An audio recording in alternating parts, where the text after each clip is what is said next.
Hey everyone, welcome to the Cineformer Movie Show. It is a great day to talk about movies. You are currently watching the Oscar special where my friend Jim and I discuss the major categories. We went on for about an hour or so I divided it up by category into shorter videos. So whenever you're ready, you can click right over here and decide which category you would like to watch. We have, in the first video, Best Supporting Actor and Best Supporting Actress. In the second video, we have Best Animated Feature. In the third video, we have Best Visual Effects. In the fourth video, we have Best Actress and Best Actor. In the fifth video, we have Best Editing. In the sixth video, we have Best Original Screenplay and Best Adapted Screenplay. And in the last video, we have Best Director and Best Picture. So whenever you decide, you can click right over there and watch whatever category you would like. And as always, you can click subscribe if you would like to stay informed about all things cinema.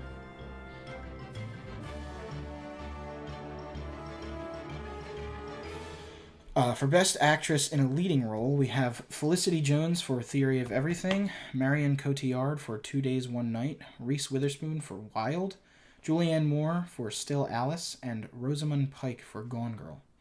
Oh, okay. Yeah. I'm sorry. Who is Felicity Jones in Theory of Everything? She was Stephen Hawking's wife. Stephen Hawking's wife. Yes. Keira Knightley was Stephen Hawking's wife. No.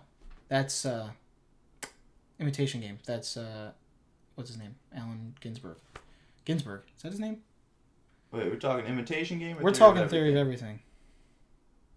Everything. Theory of Everything. Oh, yeah. Wow. Yeah. Okay. Okay. Yeah. Oh, all right. I got you. I'm back online. Okay. You got it? All We're right. good. Okay.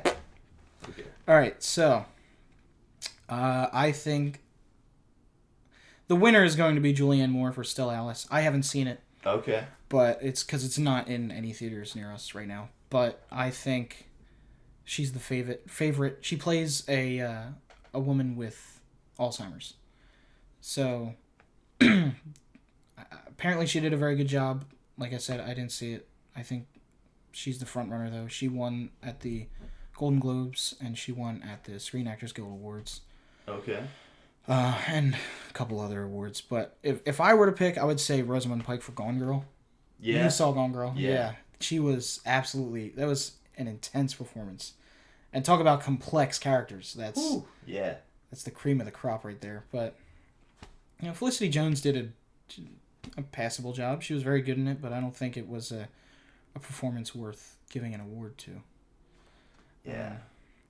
Marion Cotillard, I mean, I didn't see that movie either. She's good in everything though. Okay. I didn't see Wild again. I think now it's playing near us, but it wasn't for the longest time. Okay. So yeah, I'm going Julianne Moore will win, Rosamund Pike should win. All right. All right, now Best Actor in a Leading Role. We have Michael Keaton for Birdman, Eddie Redmayne for Theory of Everything, Benedict Cumberbatch, The Imitation Game, Bradley Cooper, American Sniper, and Steve Carell for Foxcatcher. Wow. Yeah, this is probably the most stacked category that I can ever remember in any Oscars that I've ever seen. That's crazy. This is like, it's nuts. If I were to knock anybody out of there, and I'm gonna get so much flack for this, but if I were to knock anybody out of there, it would be Benedict Cumberbatch for The Imitation Game. Yes. What? See. Man. You've seen all these movies too, Yeah, right? Yeah. yep. So it's just okay. Benedict Cumberbatch is a phenomenal actor, and he did a phenomenal job in this. But there were so many better performances that, in my opinion, like Jake Gyllenhaal in Nightcrawler. He disappeared into that role. It was on the same level as Eddie Redmayne in Theory of Everything. Like he's not unrecognizable in the physical sense, but in a emotional sense, he became that character, and it's out of this world how good he was. And what's his name? David Oyelowo. Bizarre name. He played Martin Luther King Jr. in Selma. Oh. Also, like, you think you're watching Martin Luther King Jr., and it's kind of freaky. Really? It's trippy because you're like, he looks just like him, sounds just like him, moves just like him. Like, it's It's again like Eddie Redmayne was in Theory of Everything. I do think those two performances were slightly better than Benedict Cumberbatch, only because, and I think it's only the only reason I'm saying this is because Benedict Cumberbatch has played this character before. Why can't I think of his name? Can you think of his name? Okay. The character that he played in what? In Imitation Game, Alan. Oh shoot! No. Alan. Oh, this is. I have to look this up. This is gonna bother me. Alan. What is it? Alan Turing. There it is. Turing. Okay. Yes. Okay. So he's played Sherlock Holmes, which is essentially, take away the gay aspect, is the same character. He's a genius. He doesn't understand social cues. People hate him because he thinks he's the smartest person in the world. Like he just. I think that might be the only reason. It's because I've seen him play the character before, and it wasn't anything new to me. That's fair. Fair. Whereas the other two that I mentioned were just on a whole other level. But most people, I think, would disagree with me and say that Bradley Cooper shouldn't have been nominated. What do you think about that? Why is that first? Why should he have not been nominated? Well, let's start with, do you believe that he is justified in this nomination? Just forget about what other people might say. Yes, I do. Okay. People are saying that he shouldn't have been nominated. I think it's mainly because of the controversy surrounding the movie. Okay. Which is that they feel that the character wasn't properly portrayed, and not by him. He did the best he could. He did an amazing job. Yeah. And the proof is in the pudding. He's nominated for Best Actor, but the character wasn't written true to Chris Kyle's personality. Because apparently he was a huge bigot, racist. He shot Muslims that weren't really suspected of any terroristic activities and then lied about it, and he's punched people in the face for disagreeing with him. It's just it doesn't come off well in the book that it's based on. He's portrayed in a much more negative light. But my argument against that would be, why would they portray him that way? The audience isn't going to give a crap about that character if he's just an a-hole the whole time. You're not going to give a crap if he makes it out of the gunfight alive. You're not, like, you know what I mean? If he's an a-hole, he's just going to be, all right, well, I hope he dies. Like, if he's going to be that much of a prick. That's true. So then the problem that people have with the movie is that it's just not what really happened in their minds, and they're kind of concerned that they're painting a positive picture of something that should be addressed. Correct. Okay. Which go ahead. It shouldn't affect whether or not Bradley Cooper's nominated. Right. I could be wrong, and I mean, it may not be. Even if people don't want to admit that that's why they don't think he should be nominated, I think that plays a part in it. I mean, maybe feeling, yeah. I mean, maybe it's just they don't think he was as good as, say, David Oyelowo or Jake Gyllenhaal. I think he was great. It's a very one-note character, though. If you know what I mean by that. Like, it's a complex character, but he doesn't show much emotion throughout the movie. He's a military man. He keeps a brave face on the whole movie, and he's kind of like, you know what I mean? Yes, but there's also so many scenes where I can just like feel like his discomfort, and like the scene where like the dog is pouncing on the child, like you can just feel like how like not removed from the Middle East he is. Right. And, like, he did such a good job with that. You and I agree completely. I agree with you completely on that, and you and I see it that way. But I think most people see Jake Gyllenhaal's performance and think that there's so much to it. It's so flashy and it's so charismatic that when you compare it to Bradley Cooper seems very flat. But see, there's different kinds of performances. There's flashy performances, there's subtle performances. This was a more subtle performance. And I think Bradley Cooper did a great job because I didn't see... When I was watching that movie, I didn't see Bradley Cooper. I saw the character. Yeah, for sure. And that's how... And that's another thing. With Benedict Cumberbatch, I saw Benedict Cumberbatch. I didn't really see the character. Occasionally I did. Okay. I thought the kid that played the young Alan Turing was even better than Benedict Cumberbatch. And you know why, though? Because I don't know who that kid is. So I can't see the actor. I see the character much more. True. But anyway, going off on a tangent. Yeah, I think Bradley Cooper definitely deserved it. Most people don't. But let's get to who I think should win. Oh, Steve Carell. We didn't even talk about Steve Carell. Oh, we didn't. Steve Carell. He deserves a whole conversation on his own.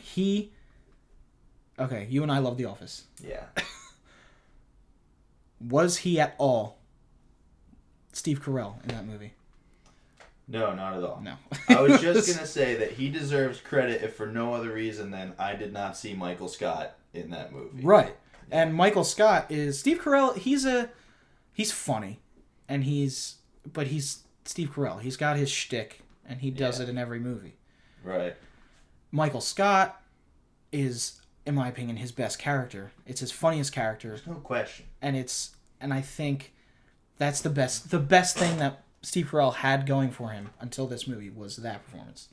Like, that was his... It was his thing. Like, he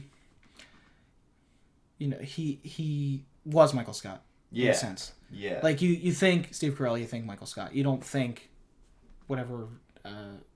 Evan Baxter from Bruce Almighty. That was like his first one. You don't think his character in Anchorman. You don't think or the 40-Year-Old Virgin. You think of Michael Scott. Pretty much anybody is going to say that. Yeah. But then you see him in Foxcatcher, and it's not Steve Carell. Like if I think that if I didn't know, if I went into that movie blind and I had no idea that was Steve Carell, I don't even think by the end of that movie, and he's got a lot of screen time, I don't even think by the end of that movie I would have said that's Steve Carell. Really? Really. He doesn't even really look like him. It's hard. He's got fake teeth in. He's got a prosthetic nose. I think he may have gained a little weight for it. Like Yeah, you're right. You're right. It's I would say it's definitely not as good as Heath Ledger as the Joker, but I think it's on the same wavelength there because he disappeared into the role. He's unrecognizable. He became the character. He transcended acting, I think, in my humble opinion. Yeah, I mean, you definitely forget that it's Steve Carell. Absolutely. But I it's also hard for me because I didn't like the movie as much as I liked like The Dark Knight and things like that. So it's almost like the movie is like giving him a ceiling of how good I'm rating his performance. That's a really good point. But I think his performance was awesome. That's a really good point. I too was not a huge fan of the movie. A little boring. A little bit.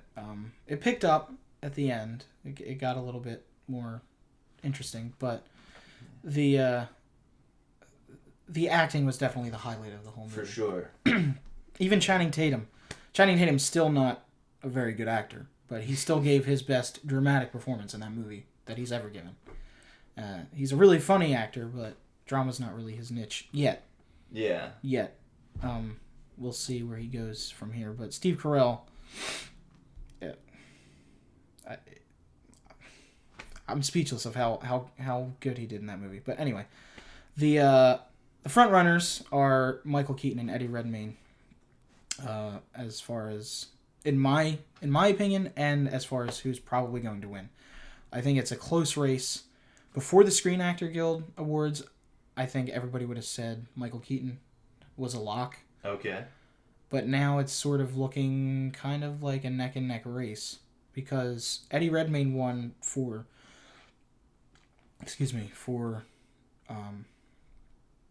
actor in a drama at the Golden Globes. Okay. Michael Keaton won actor in a comedy at the Golden Globes. I wouldn't really classify Birdman as a comedy. It's funny, but I wouldn't classify it as comedy. But that's Golden Globes they're whacked. Anyway, okay. So you didn't see Birdman. No, I didn't. What are your thoughts on Eddie Redmayne as Stephen Hawking. Even in that big list, man, Eddie Redmayne was my pick. The one scene at the dining room table where his ALS is kicking in and he can't like scoop the food onto his fork. Mm-hmm. He did that so well. And just by the end of the movie, he just looks so much like him. You were talking about disappearing into a role. Yeah. That is disappearing into a role. Yeah, and that's why I think he should win. Michael Keaton basically played an exaggerated version of himself in that movie. Like, you watch it, it doesn't look like he's acting. If it's not noticeable that the actor is acting, and you're gripped by the performance and you're into it, that's a good performance. But he's really just acting like himself on a slightly exaggerated level. Okay. So he did a phenomenal job in the movie, but I think Eddie Redmayne has him beat as far as my opinion goes, because Eddie Redmayne was Stephen Hawking. Yeah, I agree. He looked like him. He sounded like him. I mean, we're talking about before he... The synthesizer. Yeah. Yeah.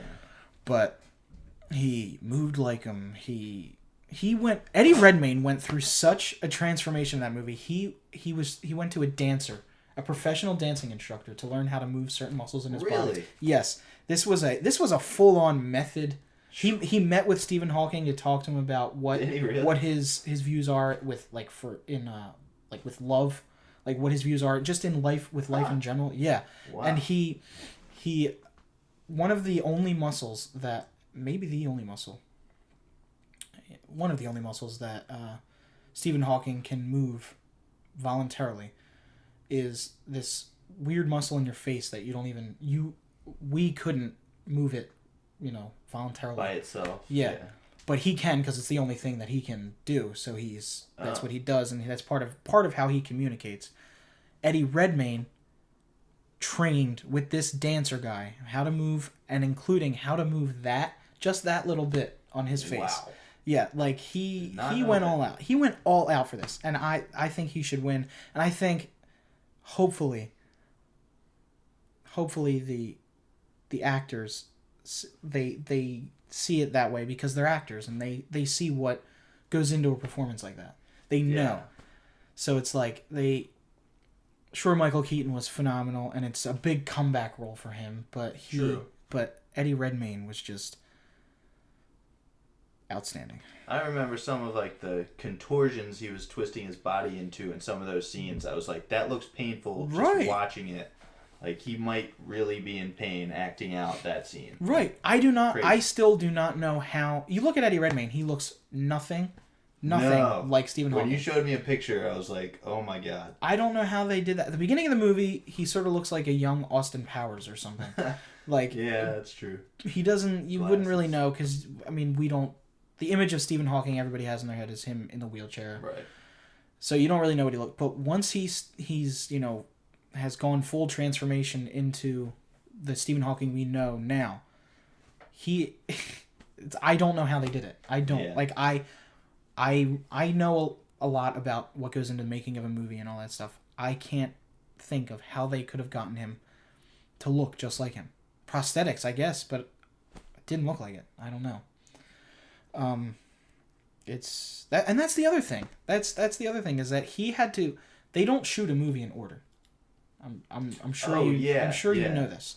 So he had to go in and out of certain stages of the disease at certain points. Like, it wasn't like, okay, he's starting off and he's normal, and as the shoot goes on, he can progressively go into his, full ALS. Is it ALS? Yeah, ALS, and now, but he had to go back and forth throughout, like, Day 1, he's normal. Day 2, he's completely paralyzed. Day 3, he's normal. Day 4, he's sort of halfway there. Like, it's not... Yeah. He has to try and weave his way in and out of certain stages of the disease day to day.